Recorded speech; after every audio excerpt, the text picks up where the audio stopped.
pulso arterial para Armir no es muy frecuente que lo pregunten, pero nos suelen preguntar cosas bastante concretas. Los pulsos arteriales, si uno no tiene tiempo, lo mejor que puede hacer es aprenderse de memoria el tipo de pulso, asociarlo a una patología, pero es interesante que sepáis qué tipo de pulso se produce con cada patología y sobre todo que diferenciemos algunos grupos de pulsos que se parecen y que no tienen mucho que ver. Lo primero que vamos a hacer es recordar los pulsos más importantes que debéis conocer. Podemos englobar un grupo de pulsos que son todos muy similares, que son el pulso Magnus, hipercinético,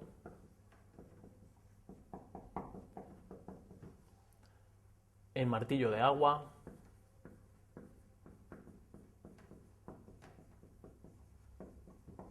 también llamado Zeller. No es difícil pensar lo que sucede con un pulso de este tipo. Los nombres nos lo indican. Magnus, Zeller. ¿Qué indica? Lo que nos está expresando es un pulso que es de mucha amplitud y que es un pulso muy rápido. Es decir, tiene un ascenso y un descenso muy rápido y además de una amplitud mayor de la normal. ¿Cómo puede suceder esto? Solo puede suceder en situaciones en las cuales el ventrículo izquierdo mande mucha sangre hacia la aorta o bien que haya bajas resistencias periféricas o las dos cosas juntas. Las situaciones que no son un problema de corazón y que producen este tipo de pulso son las situaciones hipercinéticas, las situaciones hiperdinâmicas. La anemia, la fiebre, las fístulas arteriovenosas, el embarazo, todas estas situaciones hacen que la sangre circule muy deprisa y por tanto el ventrículo izquierdo se contrae también contra resistencias bajas, como ocurriría también en una sepsis, y eso nos va a dar un pulso Zeller, un pulso Magnus, un pulso hipercinético. Problemas de corazón.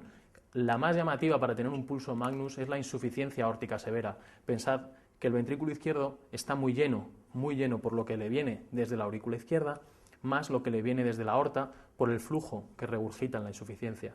Por tanto, tenemos un ventrículo muy lleno, con mucha precarga, y que por la ley de Frank-Starling, cuanta más precarga, más contractilidad, más fuerza hace ese corazón, por tanto hace un pulso de mucha amplitud y un pulso muy rápido. Todo lo contrario ocurre con el llamado pulso parvus tardus.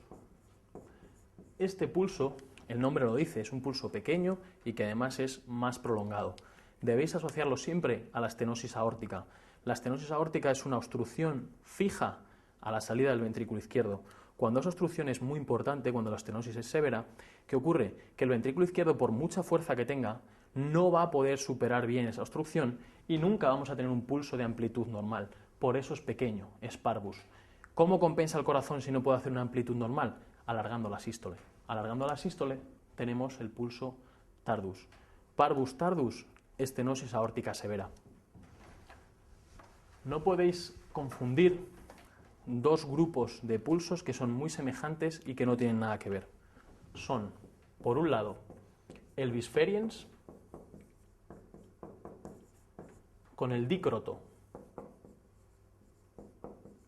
El pulso bisferiens tiene dos ondas del pulso que son sistólicas, dos ondas sistólicas y una diastólica. ¿Cómo ocurre esto? Esto ocurre solo en dos patologías, en la insuficiencia aórtica severa y en la miocardiopatía hipertrófica obstructiva. ¿Qué pasa en la insuficiencia aórtica severa? Recordad que la aorta, la arteria aorta, es elástica. Todo cuerpo elástico, cuando yo lo distiendo, lo que hace como un muelle, cuando yo estiro de ese muelle, el muelle tiende a retraerse. En la aorta pasa igual. Si yo tengo un ventrículo izquierdo muy lleno, que se contrae muy fuerte, lo que ocurre es que manda mucha sangre a esa aorta.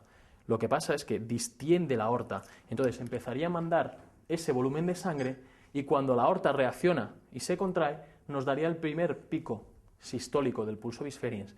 ¿Qué ocurre? Que enseguida el ventrículo supera esa resistencia elástica que tiene la aorta y daría el segundo pico sistólico. Ese es el pulso bisferiens de la insuficiencia aórtica. ¿Qué pasa con la miocardiopatía hipertrófica obstructiva? Es un corazón con mucho músculo que se contrae muy fuerte. Se empieza a contraer en la sístole, vamos teniendo la ascensión del pulso, pero ¿qué ocurre? Acordaos que el septo, el tabique, obstruye la salida del ventrículo izquierdo. Al obstruir tenemos ese primer pico sistólico, pero enseguida el ventrículo izquierdo supera esa obstrucción y tenemos la segunda onda del pulso bisferiens que ocurre en la miocardiopatía hipertrófica obstructiva. Nada que ver con el pulso dícroto. El pulso dícroto ocurre en corazones con muy mala contractilidad. Son corazones que no pueden hacer una onda sistólica muy llamativa. Lo que ocurre es que el ascenso es muy pequeño y lo que se marca mucho es la muesca dícrota del pulso. La muesca dícrota es el cierre de la válvula aórtica. En condiciones normales, si tenemos una onda sistólica grande, normal, la muesca dícrota no se percibe mucho, pero si mi corazón se contrae mal, no puedo hacer una onda sistólica grande y se marca mucho esa onda que hace la válvula aórtica cuando se cierra. Por tanto, el pulso dícroto tiene un pico sistólico y un pico diastólico, que es la muesca dícrota. No podemos confundir el bisferiens con el dícroto. Y los otros dos pulsos que no podéis confundir son el pulso alternante con el pulso bigémino. Los dos son parecidos a la vista. Es una onda de pulso normal, una pequeña. Una normal, una pequeña. ¿Qué ocurre con el pulso alternante? El pulso alternante ocurre en corazones insuficientes, en corazones que tienen disfunción sistólica. ¿Qué sucede? Cuando el corazón se contrae poco, lógicamente va a dar una onda de pulso pequeña. En ese ciclo cardíaco, como se ha expulsado poca sangre, queda mucho volumen telesistólico. En el siguiente ciclo, con el retorno venoso, llega la sangre hacia el ventrículo izquierdo y lo llena mucho más. La sangre que tenía más la que le vuelve. Es un ventrículo con más precarga, está más lleno, por tanto, por la ley de Frank-Starling, se contrae mejor. Al contraerse mejor, da una onda de sístole, una onda de pulso normal. Se vacía mucho más y empieza a hacerse el ciclo. Se llena lo normal, se contrae mal, onda de pulso pequeña, y así sucesivamente. El pulso bigémino no tiene nada que ver, el aspecto es el mismo. Lo que sucede aquí es que el corazón es normal, se contrae bien, pero tiene un problema eléctrico. El ritmo cardíaco está gobernado por lo que llamamos bigeminismo. Bigeminismo ventricular. ¿Qué sucede? Que tenemos un latido sinusal y un extrasístole ventricular. Un latido sinusal y un extrasístole ventricular. ¿Con esto qué sucede? Si mi corazón es normal y me viene un latido normal, un estímulo normal, mi pulso es normal. Los extrasístoles son latidos que vienen antes de la cuenta. ¿Qué es lo que sucedería? Yo tengo mi onda de pulso normal porque mi estímulo ha sido normal, el ventrículo se empieza a llenar, pero le viene un latido antes de la cuenta, con lo cual me lleno menos. Al llenarme menos, menos precarga, menos fuerza, pulso más pequeño. Y así sucesivamente. Por último, el pulso más importante de todos es el pulso paradójico. Es el más importante porque es el que más nos han preguntado en el MIR.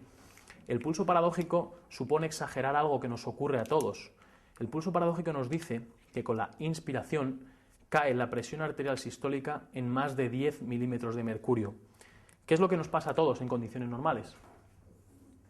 Pensad que el septo interventricular lo comparten el ventrículo derecho y el ventrículo izquierdo. A todos, cuando inspiramos, lo que estamos haciendo es sobrecargar el ventrículo derecho. ¿Qué es lo que hace ese ventrículo derecho para adaptarse a ese volumen de sangre? Se tiene que expandir. Se expande hacia afuera, pero también hacia adentro, y empuja el tabique. Al empujar el tabique, el ventrículo izquierdo se llena menos. Como se llena menos, menos precarga, menos fuerza, y la tensión arterial a todos nos puede caer un poco con la inspiración, pero eso no suele ser más de 5 milímetros de mercurio o incluso ni se percibe. El pulso paradójico, la patología más característica que lo produce es el taponamiento cardíaco. El taponamiento cardíaco, tenemos un saco pericárdico lleno de líquido que está comprimiendo el corazón. ¿Qué pasa aquí? Que cuando yo inspiro, intento meter toda esa sangre en el ventrículo derecho, hacia afuera no puede, y lo que hace es empujar completamente el septo hacia el ventrículo izquierdo.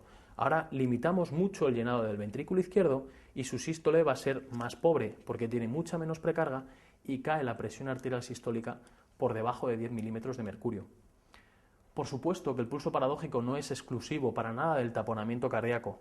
Hay otras patologías que lo tienen y siempre hay que pensar en patologías que tengan comprometido el llenado del ventrículo derecho o bien patologías que lo que hagan es sobrecargar mucho ese ventrículo izquierdo, ese ventrículo derecho.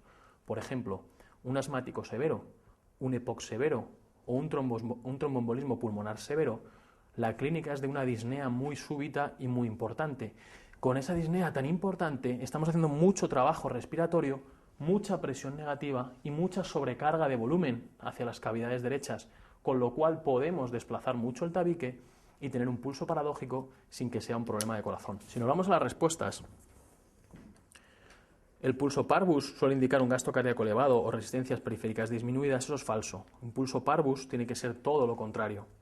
El correcto es el 2, el bisferiens es típico de la insuficiencia aórtica severa o bien de la miocardiopatía hipertrófica obstructiva. La 3 es falsa, porque el pulso magnus no puede ser característico de situaciones hipovolémicas, todo lo contrario, es un pulso muy grande. El pulso dícroto, como sabéis, no puede ser fisiológico y mucho menos en la edad pediátrica. Los niños tendrán un pulso Zeller, un pulso muy grande y muy rápido. Y el paradójico, como hemos dicho, no es exclusivo del taponamiento cardíaco.